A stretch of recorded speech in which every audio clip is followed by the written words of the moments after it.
Flu shots, I'll tag on that. For all the anxieties about Ebola, let us not forget that on a mild year, flu kills 35,000 Americans and causes 200,000 to be hospitalized. And that's not counting all the other ones getting sick. So the best way to protect yourself is still to get vaccinated, but it's not 100%. So we get to closer to 100%, the more of us that are vaccinated. We're protecting the people who aren't protected, and it just makes more barriers the viruses have to get through. Next most important is keeping those hands clean.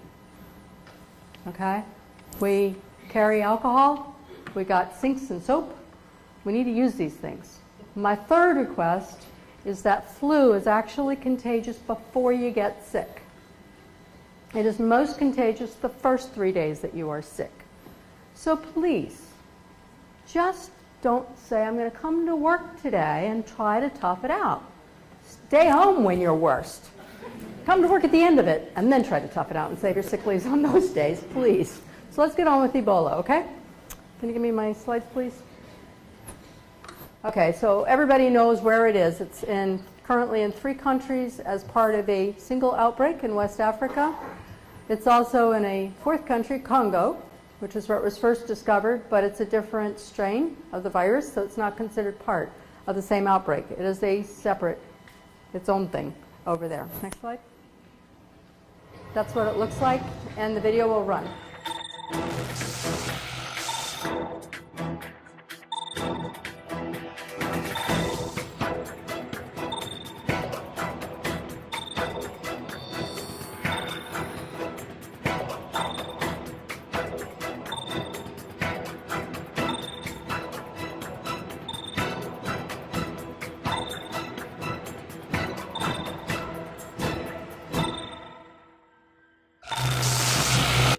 Ebola Virus Disease, or EVD, is a preventable but often fatal viral disease. As of September 2014, a large EVD outbreak was centered in 4 countries in West Africa: Liberia,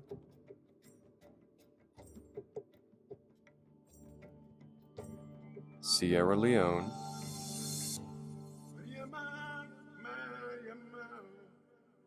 Guinea,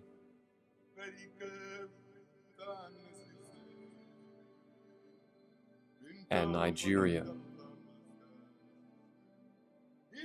This outbreak is the largest Ebola outbreak in history and the first in West Africa. EVD poses no substantial risk to the U.S. general population, and as of September 2014, there have been no Ebola cases acquired or transmitted outside of Africa. A few U.S. healthcare workers have contracted EVD while treating patients in West Africa. The United States Centers for Disease Control and Prevention, or CDC, is working with other U.S. government agencies, the World Health Organization, and other domestic and foreign partners in an international response to the outbreak. CDC has activated its Emergency Operations Center to help coordinate technical assistance and control activities with partners. Several teams of public health experts have been deployed to the West African region, and there are plans to send additional public health experts to the affected countries to expand current response activities. But disease control efforts there have been difficult due to the lack of sufficient healthcare and resources, poor living conditions, misinformation, and local traditions, along with avoidance of healthcare due to mistrust. Ebola virus disease is caused by infection with Ebola virus, which was first discovered in 1976 in what is now the Democratic Republic of the Congo. Outbreaks have appeared occasionally in the years since. The natural source of Ebola viruses remains unknown. However, researchers believe that the virus comes from animals, with bats being the most likely origin. Yet researchers can only make an educated guess that the first patient became sick through contact with an infected animal. After the first human illness from an infected bat or other wild animal, human-to-human spread begins.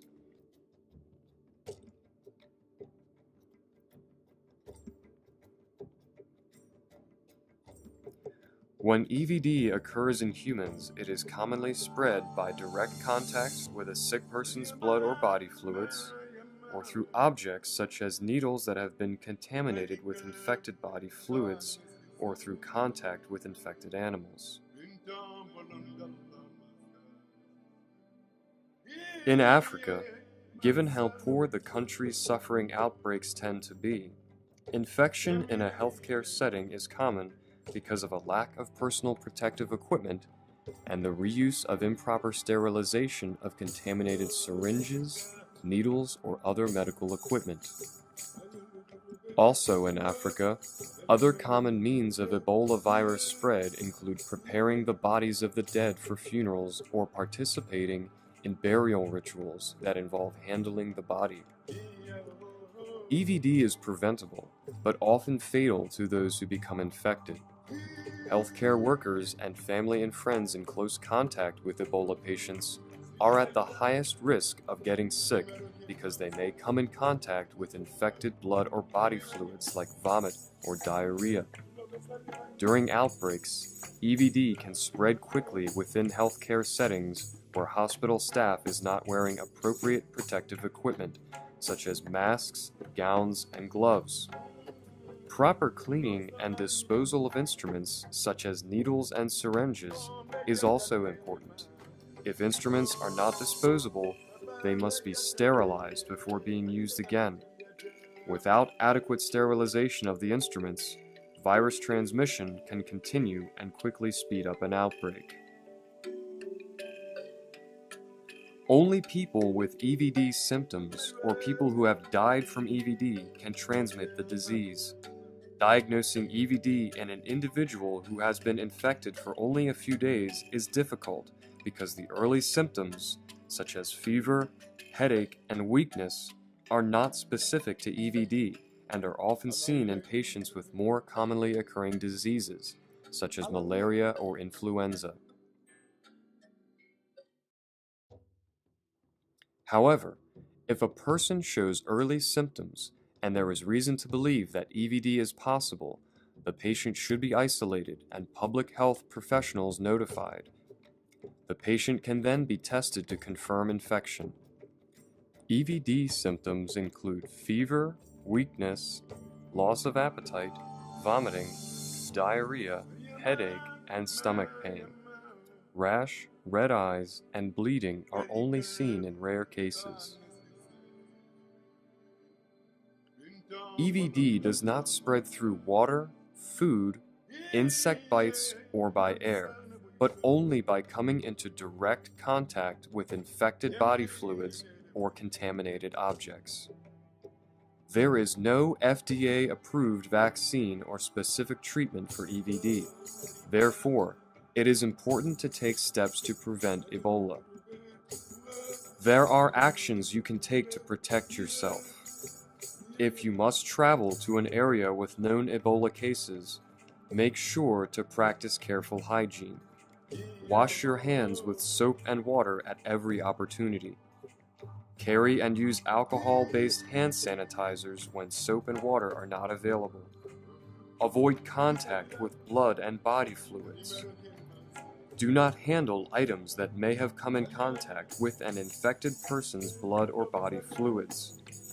Avoid funeral or burial rituals that require handling the body of someone who has died from Ebola.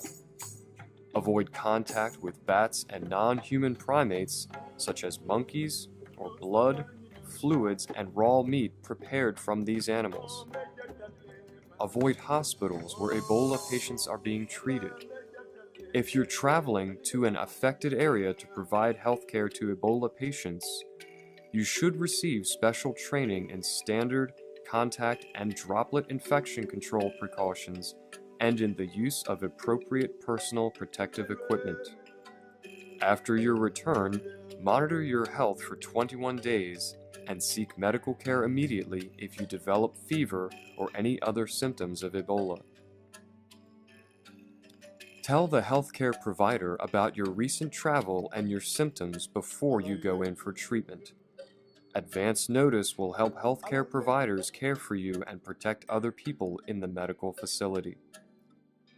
Some patients who sought care soon after symptoms started have survived with only supportive care, such as balancing the patient's fluids and electrolytes and treating for any complicating infections.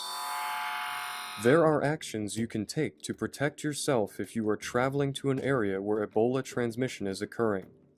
In addition to Ebola-specific precautions, be sure you are adequately protected from more common diseases in the region, such as malaria. See a qualified healthcare provider to ensure you're fully prepared for all potential disease threats. The situation in Africa is rapidly changing and misinformation is abundant on social media and the internet. For accurate and reliable information about EVD, contact the U.S. Army Public Health Command, the U.S. Army Medical Research Institute of Infectious Diseases, the Centers for Disease Control and Prevention, or the World Health Organization. Be informed, be prepared, and stay healthy. I would request that at the very least, if you know somebody who's coming back from an affected country or is known to have been working with somebody who is known to have Ebola or might be at other elevated risk or concern, to at least let preventive medicine services know so that we can reach out to that person and establish contact so we can do the surveillance and the risk assessment. I appreciate that help. Next. I think all these points were covered. Ebola virus is a skinny little thing. It's called a filovirus. It's hair-like. It is what we call encapsulated, which is good because encapsulated means they're easy to kill. Soap and water works very nicely. Alcohol sanitizer actually works very nicely. Being left naked on a surface to dry works very nicely, except if it's enclosed in blood. Then it doesn't work very nicely. So that's actually in our favor, that we have a virus that's pretty easily killed and doesn't survive well outside of a wet, neutral pH environment. Okay? Makes it easier for us to protect ourselves. It is spread in fluids, however. So if an individual is in contact in the room with, close to, we usually say within about 3 weeks, 3 feet, a meter, that would give us a handshake distance here. And this gentleman I'm shaking hands with is busy coughing or decides to throw up, or has gotten the virus all over his skin through various activities, then I am in a risk distance. If I'm back here, those viruses have come out in droplets and have had time to drop to the ground. I'm not at the risk distance. So, next. This has been stated in the video very well about avoiding intentional contact. Early medical supportive care does enhance survival. The virus causes the profuse vomiting and diarrhea. The people who come back from Africa to our country have been, in some cases, a week and a half from their time of becoming sick.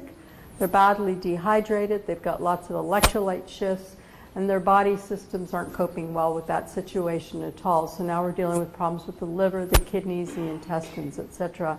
By getting ahead of that curve, by identifying people early, we can help keep some of those problems from happening. And now we have a stronger human to do the fight. Let's go on.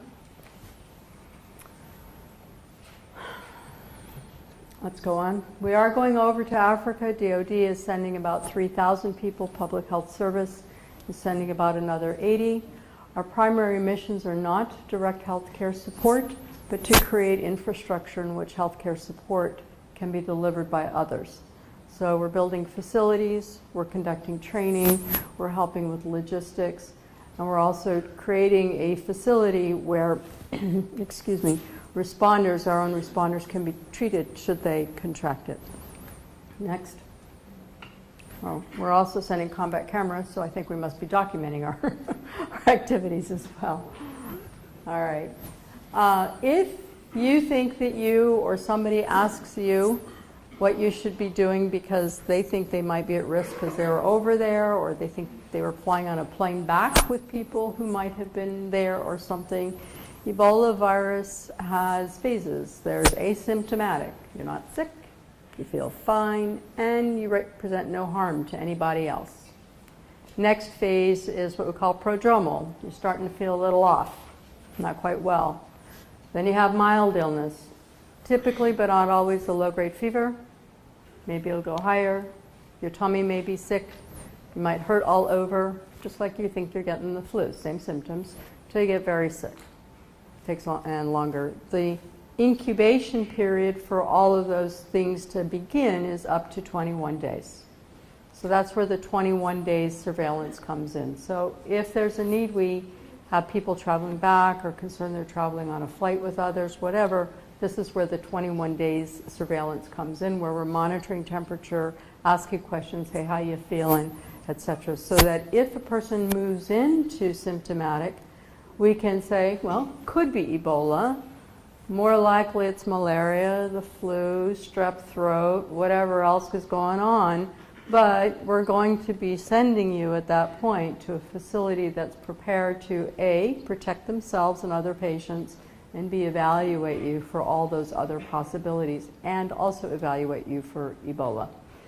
Then if you actually have Ebola, it's likely you're going to get transferred into a facility that is fully prepared to care for Ebola patients. So that's the basics of it. As I said, I really wanted to be able to address your concerns. If you raise a hand, I'll know to come to you.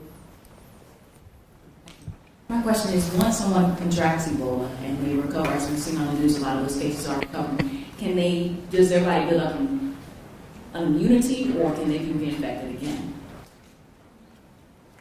So the question concerns development of immunity.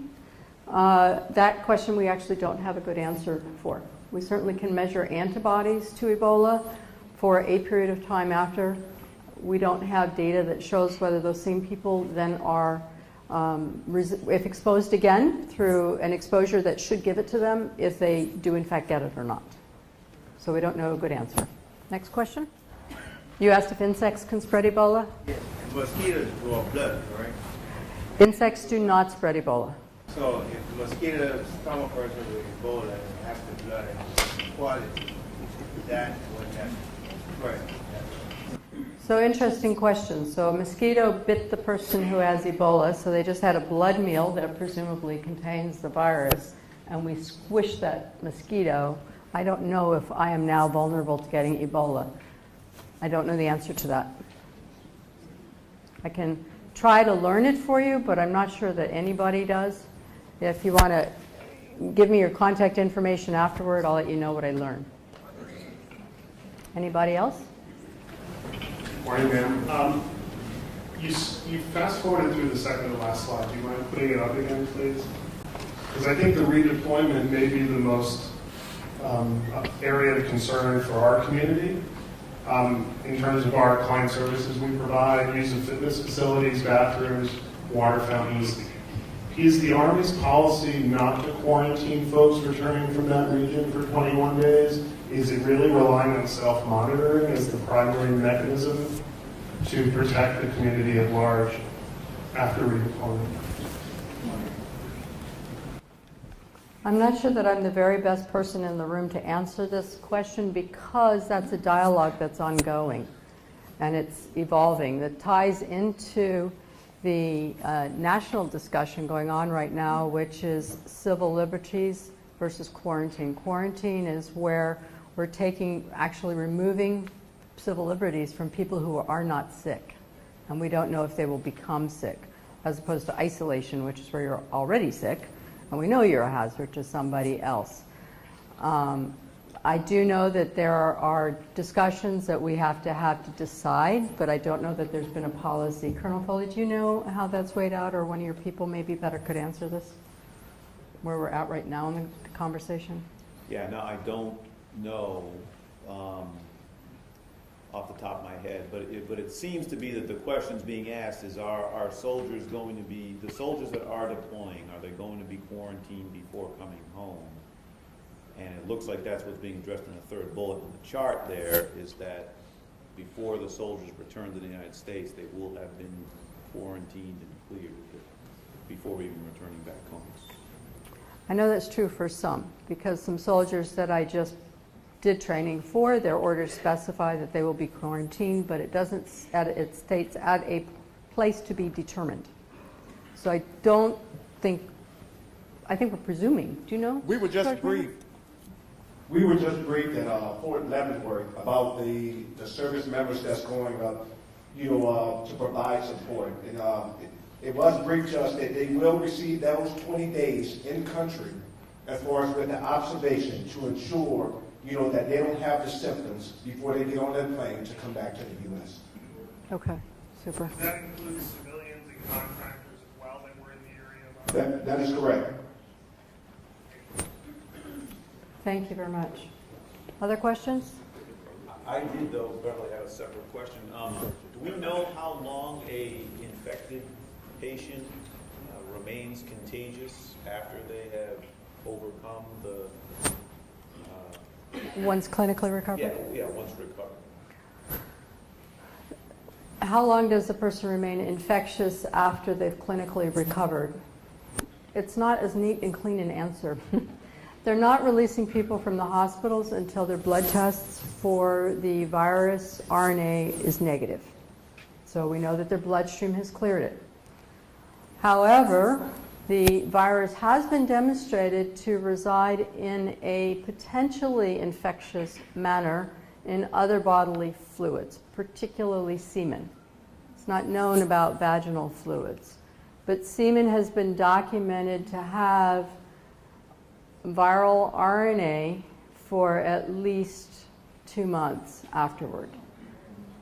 So part of the recovery teaching to men who've had the disease and have recovered is no sex or protected sex. I don't know, however, that it's been demonstrated to actually transmit disease to their partners. Coming out into the community, though, once cleared, the bloodstream's cleared, it's not in the saliva, it's not in the feces. They're safe to be members of the community otherwise. At what point after a person is contaminated can doctors test positively? Like, since the symptoms are so similar to the common flu, at what point can a person be tested?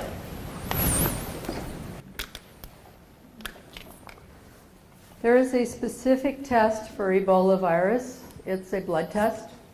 It's run at multiple places now in the country. The one we in the military will use is USAMRIID, which is up at Fort Detrick. And so as soon as there are virus particles in the blood, the processing of them allows for the amplification of the viral particles. They repeat in part of the process, and then they run the test worms. So very soon after it's in the bloodstream, it can be detected. We won't be testing people who aren't showing some symptoms. So by then, they've got virus particles in their bloodstream. Okay, anybody else? All right, I'll be available afterward if somebody has an additional question. Thank you very much.